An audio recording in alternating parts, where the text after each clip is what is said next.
Pemirsa Gatra TV kembali Anda menyaksikan Gatra Insight. Perihal dana untuk Pilkada 2020 ini sudah digelontorkan oleh pemerintah, oleh Menteri Keuangan juga. Dari yang 2 tahun lalu sebesar 15,16 triliun rupiah, sekarang 2 tahun mendatang di 2020 menurun menjadi 4,7 triliun rupiah. Nah, apakah mungkin Pak Mulison bisa memberikan gambaran apakah pemerintah sekarang ini lebih fokus untuk menangani pandemi di Indonesia atau mungkin agak sedikit ini merupakan dana yang paling kecil yang digelontorkan Kemenq untuk pilkada ini seperti apa? Ya intinya memang mau nggak mau ya pemerintah pasti fokusnya ke soal penanganan pandemi karena dimensinya lebih banyak, dampaknya juga akan lebih besar kalau misalnya tidak ini pandemi gitu ya. Tapi kalau soal pilkada karena memang itu harus sudah dianggarkan, sudah juga sudah direncanakan gitu ya.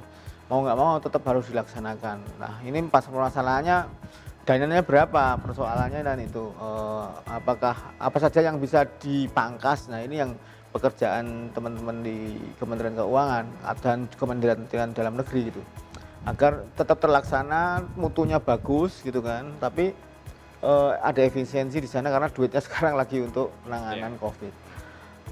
Intinya kalau memang dari sisi niatan memang sudah ada gitu ya, penggelontoran dana kemarin KPU sudah mengajukan, kemudian Kementerian Keuangan juga sudah menyanggupi, meskipun ada menyisir beberapa hal yang memang perlu dihemat gitu. Tapi intinya ke depan kalau ini terselenggara ya ini sebagai pembelajaran kita bagaimana kita mengadakan pilkada yang murah gitu, bukan murah sih sebenarnya, efisien gitu. Ini jadi dan ini juga memberikan kita alasan untuk memulai segera Indonesia agar misalnya pakai biaya pilkada dengan murah, misalnya dengan bisa dengan internet, teknologi gitu ya. E-voting lah. Ini voting kan sebenarnya sudah direncanakan lama gitu. Tapi nah ini mungkin bisa mempercepat penerapan itu. Mungkin tidak semua daerah gitu ya, tapi ini juga meringankan kinerja teman-teman penyelenggara pemilu. Jadi kalau misalnya nanti mau pemilu misalnya bagaimana caranya agar itu ya semuanya disiapkan dari sisi keamanan, dari sisi teknisnya. Apakah daerah-daerah yang jauh bisa melakukan dan bisa alat-alat ini bisa digunakan untuk beberapa kali gitu sampai 20 tahun ke depan gitu kan. Ini lebih baik seperti itu segera persiapannya lebih matang atau dari pengalaman sudah ada. Kalau tahun ini mungkin dengan adanya kejadian COVID ini kita harus memikirkan itu, harus lebih cepat, harus lebih efektif. Nah ini yang tantangan dari teman-teman di pemerintahan sekarang. Oke.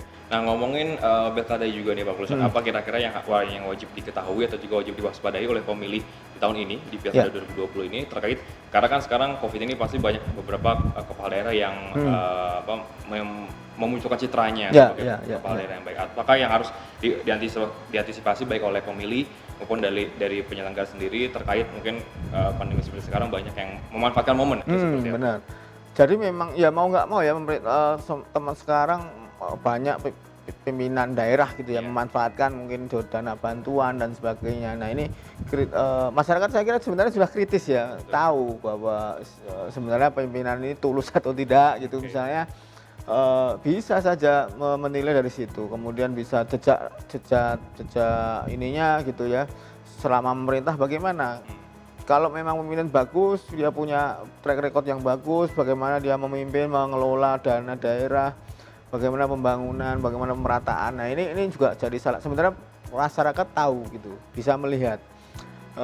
Kalau misalnya untuk ada misalnya yang pengen membangun image-nya di media sosial atau di televisi atau di mana dengan bantuan misalnya dengan adanya bantuan beras. Sementara itu adalah itu adalah memanfaatkan dana bantuan dari pusat misalnya. Sebenarnya banyak hal yang bisa terjadi misalnya di sosial media. Kontrol ini sebenarnya sudah ada.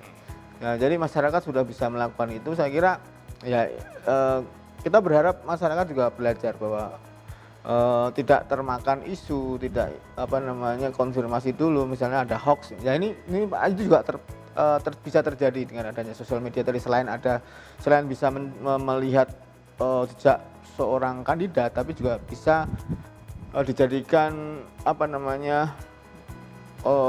informasi yang tidak benar. Nah, ini nih yang juga salah satu yang harus diwaspadai. Di satu sisi Iya. ada transparansi, di sisi lain karena banyaknya informasi harus dipilah. Nah, ini harus juga waspada. Baik, semakin menarik pemirsa Gatra TV berbincang dengan Pak Pauluson, tapi Gatra Insight harus rehat sejenak.